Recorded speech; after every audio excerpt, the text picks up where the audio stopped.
الله أكبر.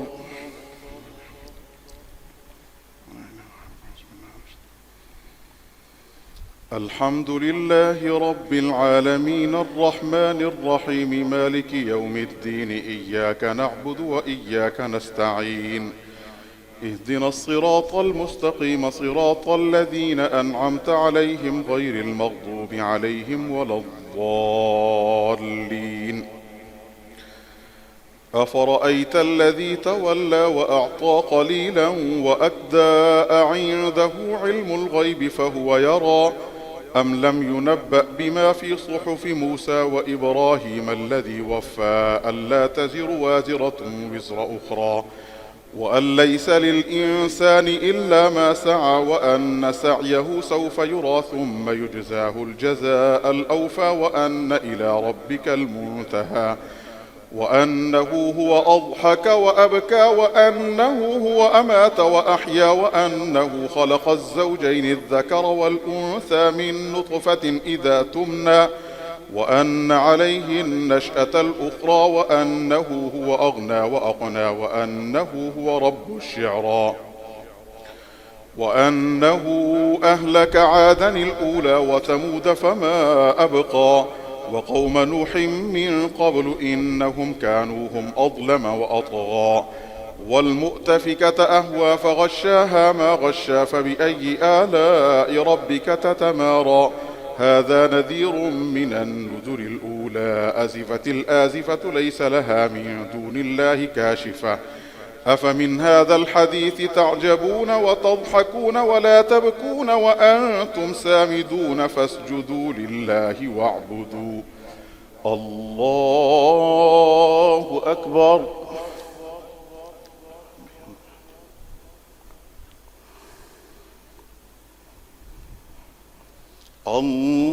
الله أكبر. اقتربت الساعة وانشق القمر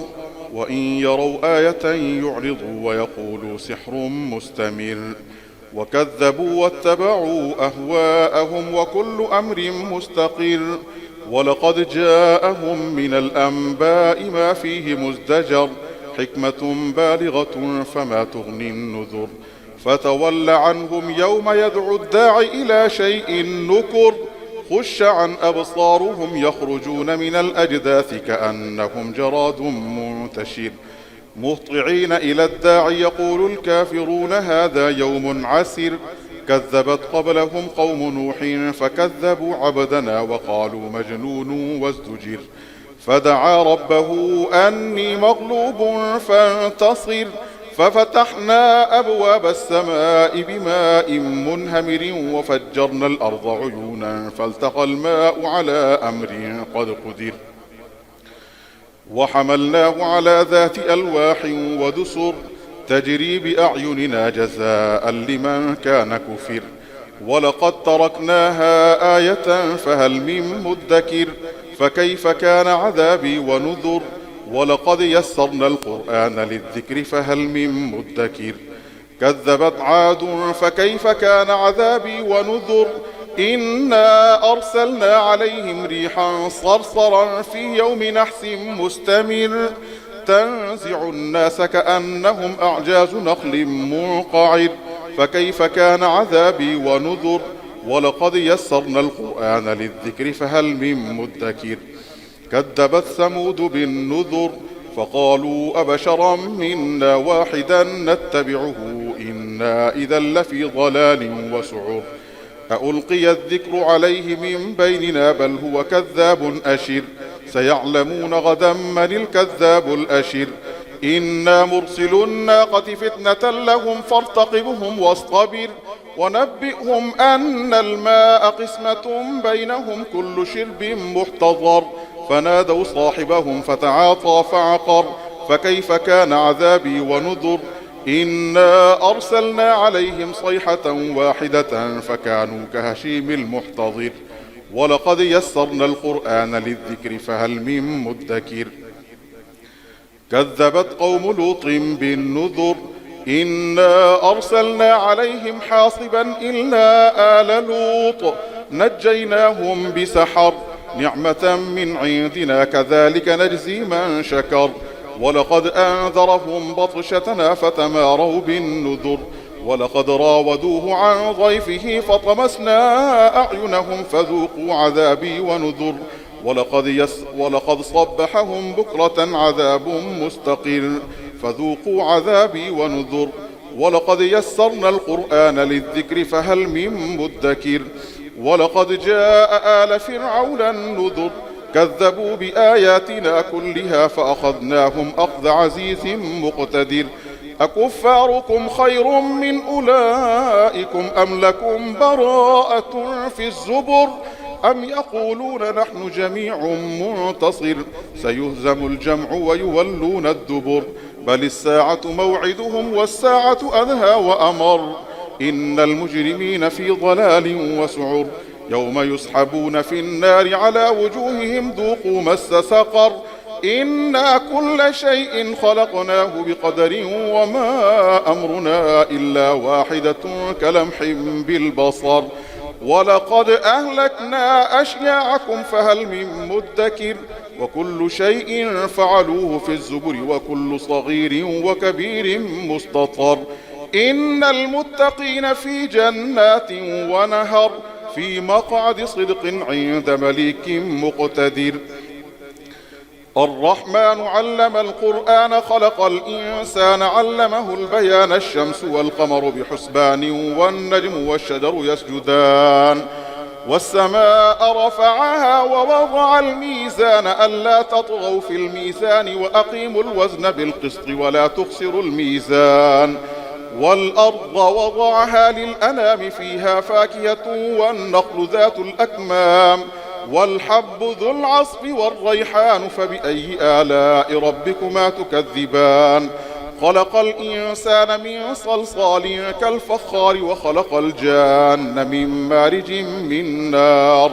فبأي آلاء ربكما تكذبان رب المشرقين ورب المغربين فبأي آلاء ربكما تكذبان مرج البحرين يلتقيان بينهما برزخ لا يبغيان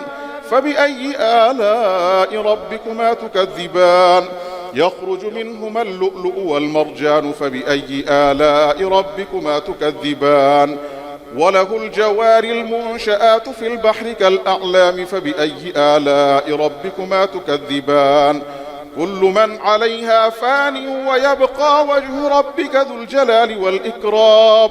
فبأي آلاء ربكما تكذبان يسأله من في السماوات والأرض كل يوم هو في شأن فبأي آلاء ربكما تكذبان سنفرغ لكم أيها الثقلان فبأي آلاء ربكما تكذبان يا معشر الجن والإنس إن استطعتم أن تنفذوا من أقطار السماوات والأرض فانفذوا لا تنفذون إلا بسلطان فبأي آلاء ربكما تكذبان يرسل عليكما شواظ من نار ونحاس فلا تنتصران فبأي آلاء ربكما تكذبان فإذا انشقت السماء فكانت وردة كالدهان فبأي آلاء ربكما تكذبان فيومئذ لا يسأل عن ذنبه إنس ولا جان فبأي آلاء ربكما تكذبان يعرف المجرمون بسيماهم فيؤخذ بالنواصي والأقدام فبأي آلاء ربكما تكذبان هذه جهنم التي يكذب بها المجرمون يطوفون بينها وبين حميم آن فبأي آلاء ربكما تكذبان ولمن خاف مقام ربه جنتان فبأي آلاء ربكما تكذبان ذواتا أفنان فبأي آلاء ربكما تكذبان فيهما عينان تجريان فبأي آلاء ربكما تكذبان فيهما من كل فاكهة زوجان فبأي آلاء ربكما تكذبان متكئين على فرش بطائنها من استبرق وجنى الجنتين دان فبأي آلاء ربكما تكذبان فيهن قاصرات الطرف لم يطمثهن إنس قبلهم ولا جان فبأي آلاء ربكما تكذبان كأنهن الياقوت والمرجان فبأي آلاء ربكما تكذبان هل جزاء الإحسان إلا الإحسان فبأي آلاء ربكما تكذبان ومن دونهما جنتان فبأي آلاء ربكما تكذبان مدهامتان فبأي آلاء ربكما تكذبان فيهما عينان نضاختان فبأي آلاء ربكما تكذبان فيهما فاكهة ونخل ورمان فبأي آلاء ربكما تكذبان فيهن خيرات حسان فبأي آلاء ربكما تكذبان حور مقصورات في الخيام فبأي آلاء ربكما تكذبان لم يطمثهن إنس قبلهم ولا جان فبأي آلاء ربكما تكذبان متكئين على رفرف خضر وعبقري حسان فبأي آلاء ربكما تكذبان تبارك اسم ربك ذي الجلال والإكرام إذا وقعت الواقعة ليس لوقعتها كاذبة خافضة رافعة إذا رجت الأرض رجا وبست الجبال بسا فكانت هباء منبسا وكنتم أزواجا ثلاثة فأصحاب الميمنة ما أصحاب الميمنة وأصحاب المشأمة ما أصحاب المشأمة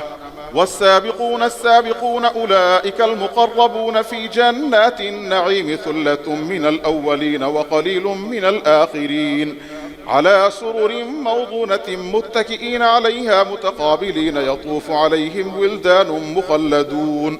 بأكواب وأباريق وكأس من معين لا يصدعون عنها ولا ينزفون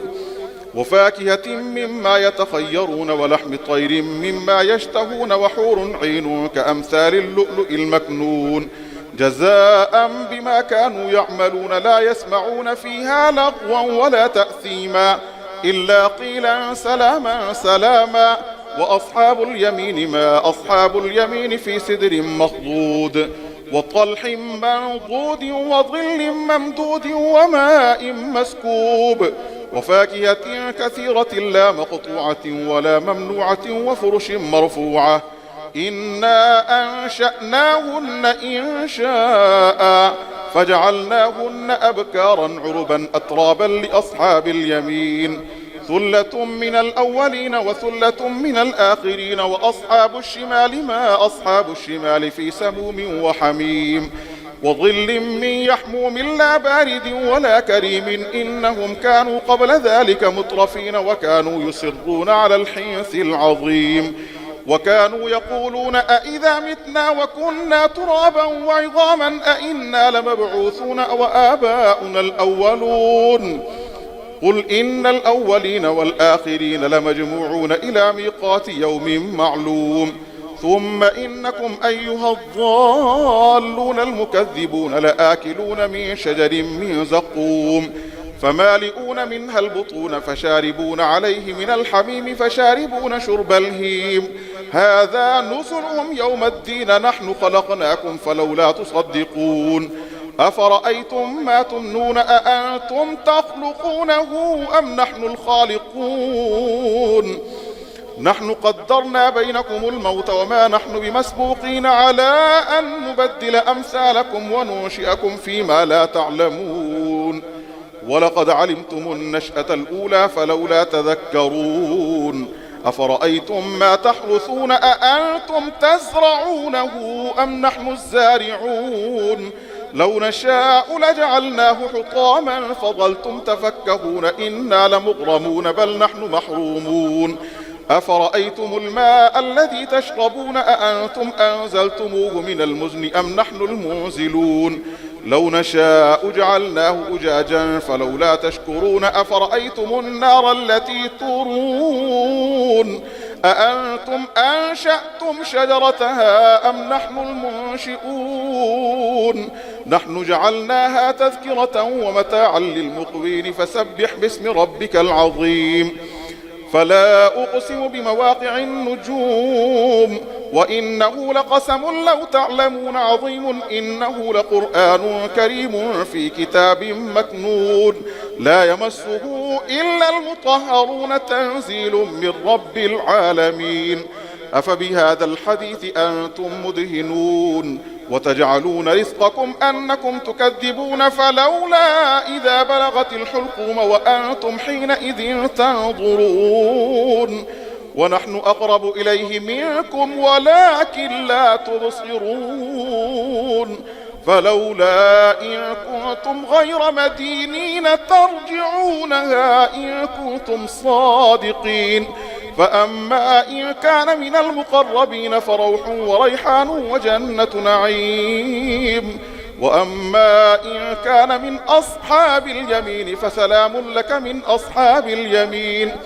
وأما إن كان من المكذبين الضالين فنزل من حميم وتصلية جحيم إن هذا لهو حق اليقين فسبح باسم ربك العظيم الله أكبر سمع الله لمن حمده الله أكبر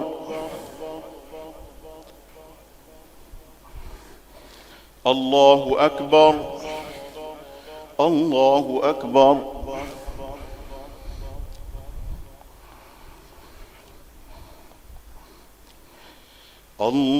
الله أكبر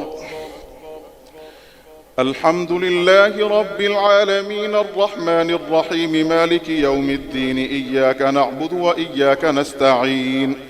اهدنا الصراط المستقيم صراط الذين أنعمت عليهم غير المغضوب عليهم ولا الضالين سبح لله ما في السماوات والأرض وهو العزيز الحكيم له ملك السماوات والأرض يحيي ويميت وهو على كل شيء قدير هو الأول والآخر والظاهر والباطن وهو بكل شيء عليم هو الذي خلق السماوات والأرض في 6 أيام ثم استوى على العرش يعلم ما يلج في الأرض وما يخرج منها وما ينزل من السماء وما يعرج فيها وهو معكم أينما كنتم والله بما تعملون بصير له ملك السماوات والأرض وإلى الله ترجع الأمور يولج الليل في النهار ويولج النهار في الليل وهو عليم بذات الصدور آمنوا بالله ورسوله وأنفقوا مما جعلكم مستخلفين فيه فالذين آمنوا منكم وأنفقوا لهم أجر كبير وما لكم لا تؤمنون بالله والرسول يدعوكم لتؤمنوا بربكم وقد أخذ ميثاقكم إن كنتم مؤمنين هو الذي ينزل على عبده آيات بينات ليخرجكم من الظلمات إلى النور وإن الله بكم لرؤوف رحيم وما لكم ألا تنفقوا في سبيل الله ولله ميراث السماوات والأرض لا يستوي منكم من أنفق من قبل الفتح وقاتل أولئك أعظم درجة من الذين أنفقوا من بعد وقاتلوا وكلا وعد الله الحسنى والله بما تعملون خبير من ذا الذي يقرض الله قرضا حسنا فيضاعفه له وله أجر كريم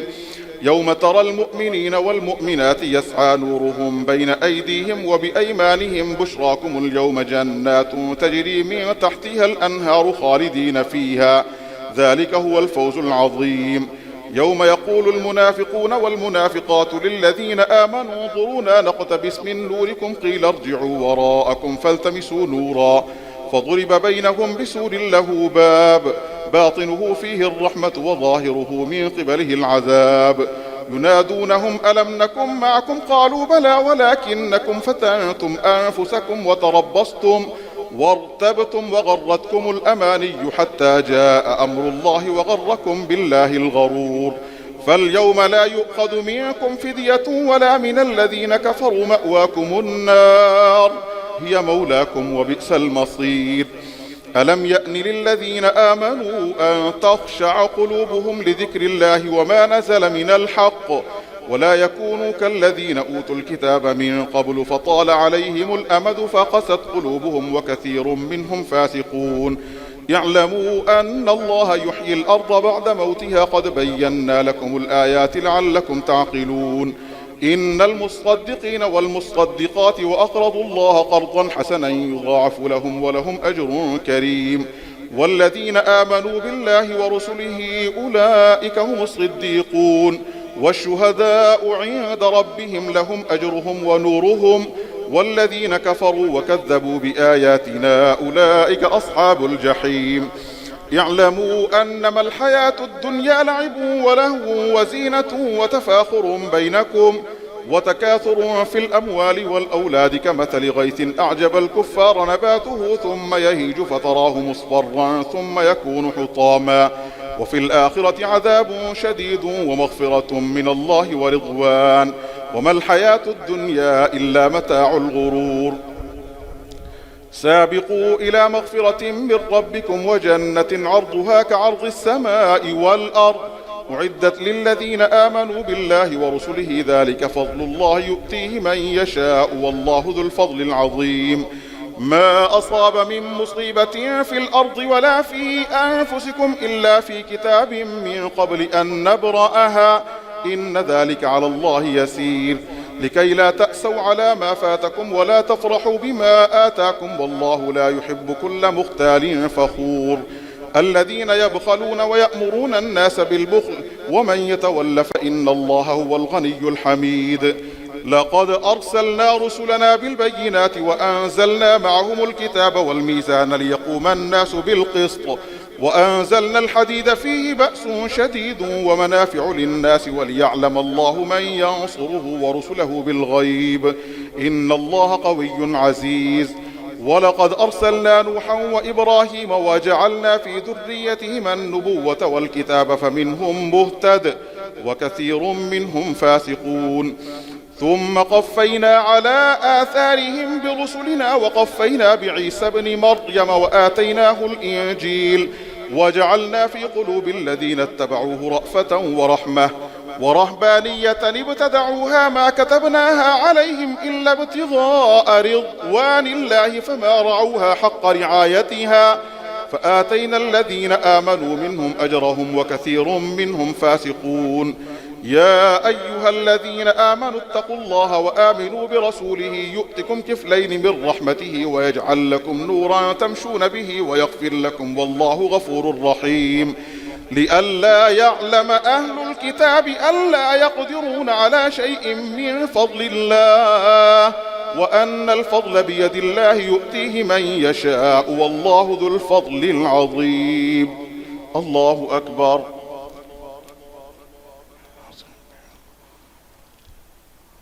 سمع الله لمن حمده. الله أكبر. الله أكبر. الله أكبر.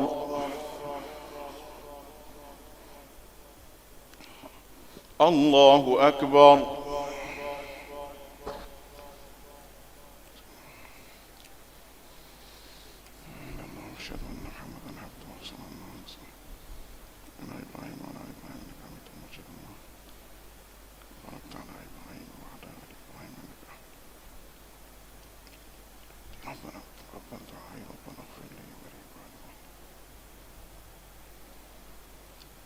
السلام عليكم ورحمة الله. السلام عليكم ورحمة الله.